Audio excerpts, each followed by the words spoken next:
বিসমিল্লাহির রহমানির রহিম।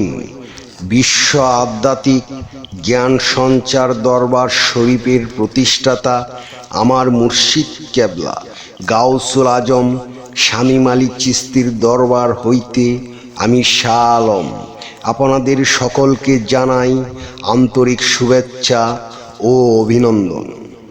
আমার মুর্শিদ কেবলা গাউসুল আজম শামীম আলী চিশতির দরবার হইতে আবারও কিছু আলোচনা নিয়ে আপনাদের সামনে হাজির হইলাম। আশা করি সকলে ভালো আছেন এবং সকলেই মনোযোগ সহকারী এবং ধৈর্য সহকারী শুরু থেকে শেষ পর্যন্ত সম্পূর্ণ আলোচনাটি শুনুন। আমি যে আলোচনাটি নিয়ে আপনাদের সামনে হাজির হইলাম সেই আলোচনাটি হলেন দয়াল নামের অর্থ কি, এই নিয়ে কিছু তত্ত্ব আলোচনা করিব।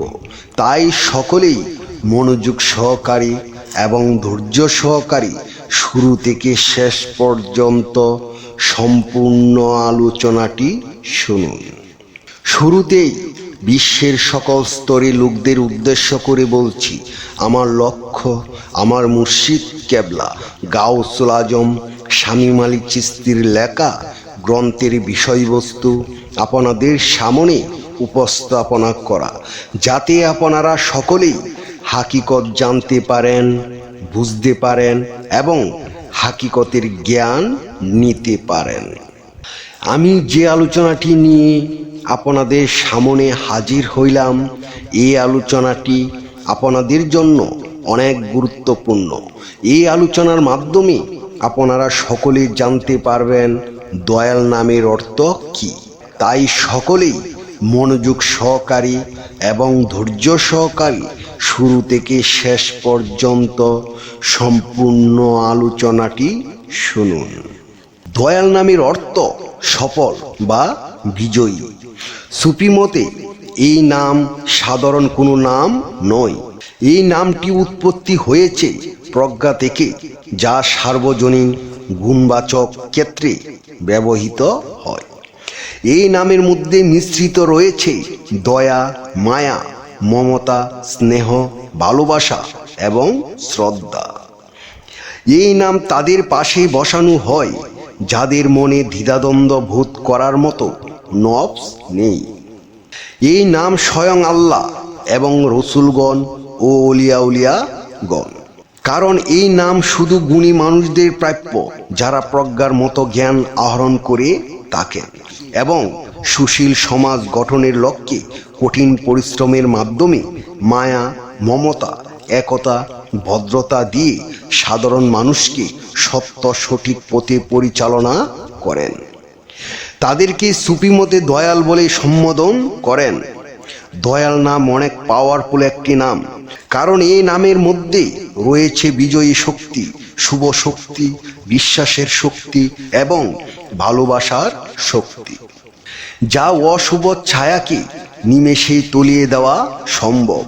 এই নামের মধ্যে রয়েছে আমাদের মুক্তির পথ, যা আমরা ব্যবহার করি ঠিকই, কিন্তু এই নামের গুণবাচক দিকগুলো অজানাই থেকে যায়।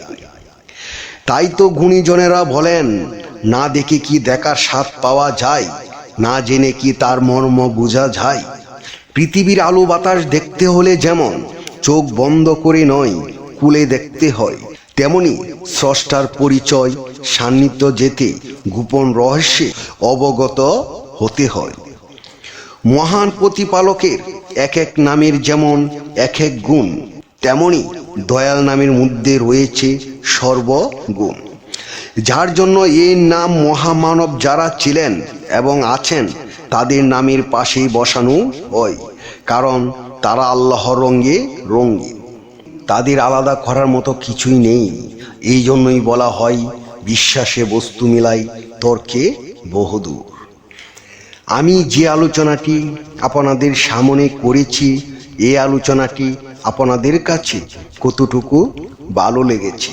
যদি ভালো লেগে থাকে তাহলে আমাদের এই চ্যানেলটি সাবস্ক্রাইব করে দিবেন। সামনে ভালো ভালো আলোচনাগুলো পেয়ে যাবেন। এবং আপনারা সামনে কী ধরনের আলোচনা চান আমাদেরকে কমেন্টে জানাবেন। আমরা চেষ্টা করিব আপনাদের পছন্দ মতো আলোচনা নিয়ে আসতে। আমার এই আলোচনাটি করতে যাইয়া কথা ভাষা ছন্দে যদি কোনো ভুল হইয়া থাকে, সকলেই আমাকে ক্ষমা ও সুন্দর দৃষ্টিতে দেখবেন। সকলে আমার জন্য দোয়া করিবেন, আমি যেন আপনাদের সামনে ভালো ভালো আলোচনাগুলো নিয়ে আসতে পারি এবং শোনাইতে পারি। সর্বশেষে সকলের চরণে হাত রেখে একটি কথা বলতে চাই, আল্লাহ গোপনেরও গোপন। সেই গোপনকে পাইতে হলে একজন কামেল মুর্শিদের কাছে যাইয়া বায়াত গ্রহণ করে সেই গোপন ইবাদত ও গোপন সাধনার মাধ্যমে আল্লাহকে লাভ করিতে হইবে। সকলে ভালো থাকবেন, সুস্থ থাকবেন। আল্লাহ হাফিজ।